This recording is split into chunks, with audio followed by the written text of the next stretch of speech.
Good morning. मैं ममता, कला teacher, राजकीय असम पद्धति विद्यालय चंद्रपुर, वाराणसी से। आज हम कला के बारे में पढ़ेंगे। और कला कल पढ़ा कला क्या है और आलेखन और आलेखन के प्रकार। कल हमने बताया था कि आलेखन दो प्रकार के होते हैं। पहला बनावट के आधार पे आलेखन और दूसरा सजावट के आधार पे। बनावट के आधार पे 4 प्रकार के आलेखन होते हैं।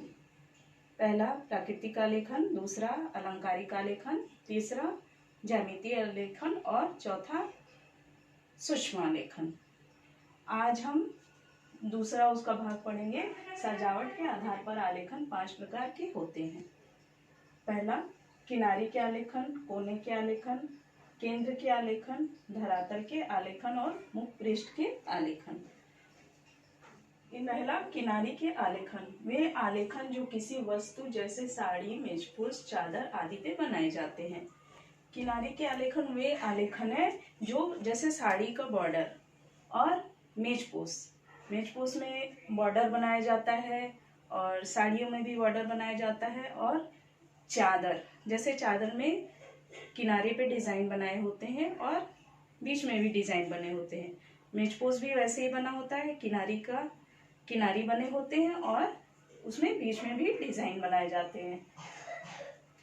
दूसरा है कोने के आलेखन। वे आलेखन जो किसी वस्तु के चारों कोनों को सजाने के लिए बनाए जाते हैं। अब कोने के आलेखन जैसे कि मेजपोश में चारों कोने पे डिजाइन बनाया जाता है, जिसमें कि फ्लावर, उसकी कली, पत्ती और जैसे फिगरेटिव डिजाइन। तीसरा है केंद्र के आलेखन। वे आलेखन जो किसी वस्तु को सजाने के लिए बनाए जाते हैं।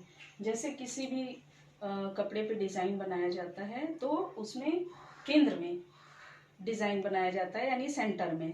तो ये डिजाइन बनते हैं वर्ग और वृत्त में।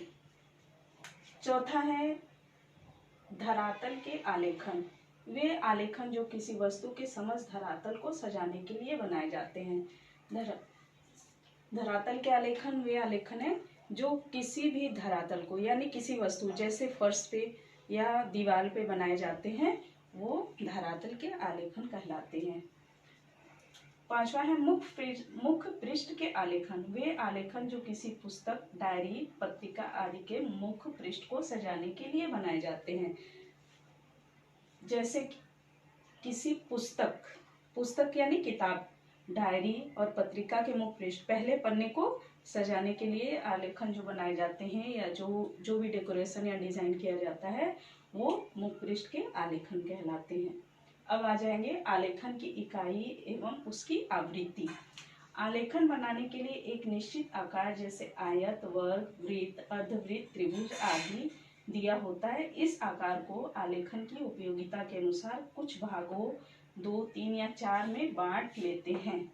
आलेखन के इस भाग को आलेखन की इकाई कहते हैं। आलेखन का इकाई का तात्पर्य हुआ कि जैसे आयत, वर्ग, वृत्त, अर्धवृत्त और त्रिभुज आदि में डिजाइन बनाया जाता है और इस डिजाइन को बनाने के लिए उसको किसी भी, जैसे वृत्त में बना रहे हैं या वर्ग में बना रहे हैं, तो उसके 4 भाग कर लेते हैं या 2 भाग कर लेते हैं या 3 भाग करके उसमें डिजाइन को बनाया जाता है। वो आलेखन की इकाई कहलाती है। फिर अब इसके बाद आएंगे रंगों का ज्ञान एवं महत्व। रंगों का ज्ञान, क्योंकि रंग के बिना जो है कोई भी डिजाइन, कोई भी ड्राइंग कंप्लीट नहीं है, पूर्ण नहीं है। और अगर हमें रंगों का ज्ञान नहीं होता है तो हम उसको अच्छे ढंग से शो नहीं कर पाते हैं। तो हमें रंगों का ज्ञान बहुत जरूरी है।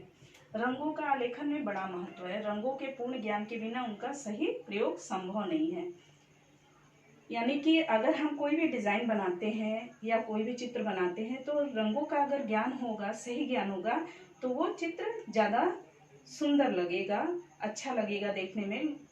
और अगर उस पर सही रंग का प्रयोग न किया जाए तो वो अच्छा से अच्छा भी कलाकृति वो खराब दिखेगा। तो इसलिए रंगों का ज्ञान अति आवश्यक है।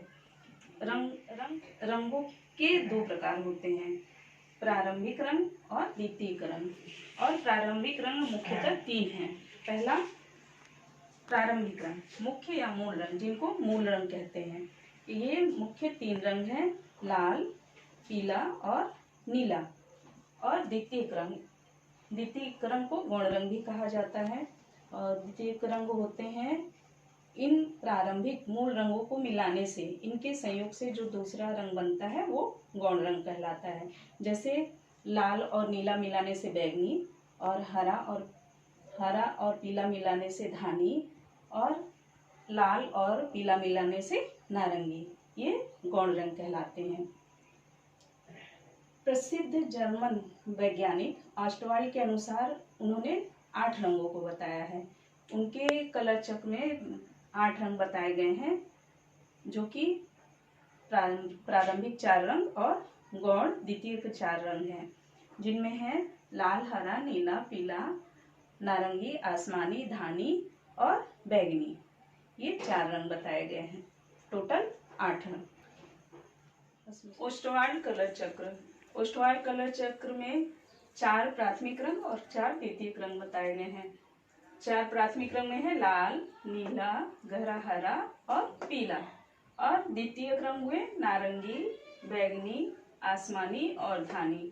इन 4 कलर के मेल से जो है द्वितीयक रंग बनते हैं। जैसे लाल और पीला मिला के नारंगी, लाल और नीला के संयोग से बैगनी, नीला और गहरा हरा से आसमानी, गहरा हरा और पीला को मिला करके धानी रंग बनाया जाता है।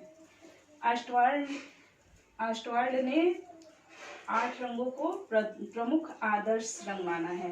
इन रंगों में है लाल, नीला, पीला व हरा को मुख्य रंग माना है तथा नारंगी, बैगनी, आसमानी, धानी को द्वितीयक रंग माना है। अब आते हैं विरोधी या विपरीत रंग। ऑस्टवाल्ड के अनुसार 4 विरोधी और या विपरीत रंग जिनको कहते हैं, जिसमें है लाल का विरोधी हरा रंग, नारंगी का विरोधी आसमानी, पीले का विरोधी नीला रंग और धानी का विरोधी बैंगनी रंग। विरोधी रंग किसको कहते हैं? विरोधी रंग उनको कहते हैं जो एक दूसरे का विरोध करते हैं। जैसे आमने सामने अगर ये जैसे लाल और हरा रंग होगा तो वो एक दूसरे का विरोध करेगा, यानी दोनों की आभा एक समान होती है, कोई एक दूसरे के सामने हल्का नहीं होता है, दोनों एक दूसरे का विरोध करते हैं। इसके बाद आता है समान रंग।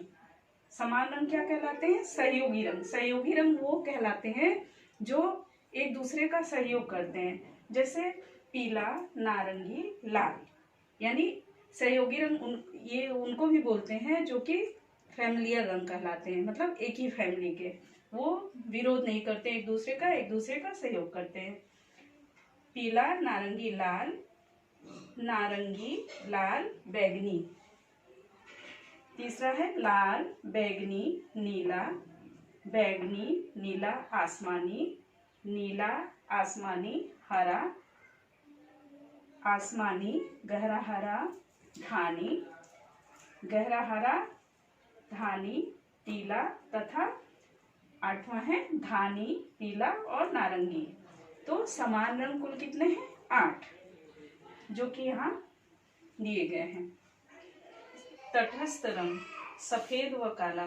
सफेद व काला तटस्थ रंग कहलाते हैं। इनका प्रयोग रंगों में हल्का और गहरा आभा दिखाने के लिए किया जाता है, लेकिन इनको रंग इनको नहीं माना गया है। उसके बाद आता है गरम रंग, ठंडे रंग। यानी रंगों के भी 2 प्रकार हैं, गरम रंग और ठंडे रंग। गरम रंग वो रंग है जो जिसमें लाल रंग की विशेषता होती है। यानी गरम रंग कहाँ पे यूज किया जाता है? जहाँ पे जो है गरम का प्रभाव दिखाना पड़ता है। जैसे पीला, नारंगी, लाल, बैगनी। इन रंगों का प्रयोग किसके लिए किया जाता है चित्रों में? जैसे धूप का प्रयोग करना है, धूप दिखाना है, ज़्यादा गर्मी दिखानी है, आग दिखाना है, तो इन रंगों का प्रयोग किया जाता है। ठंडे रंग, उसके बाद आता है ठंडे रंग। ठंडे रंग नीले रंग कहलाते हैं, जिसमें नीला, आसमानी, हरा और धानी।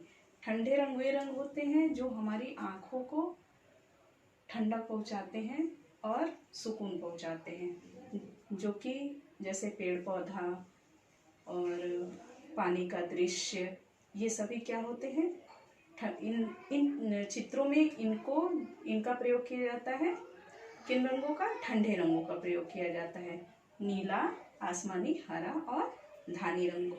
इसके बाद जो है कि हम आपको बताएंगे कि आलेखन बनाते समय हमें किन सामानों का प्रयोग करना है और कैसे आलेखन बनाएंगे, कैसे उसमें कलर करेंगे और क्या क्या सामान उसमें यूज होगा और कैसे सावधानियां बरती जाएंगी, ये नेक्स्ट क्लास में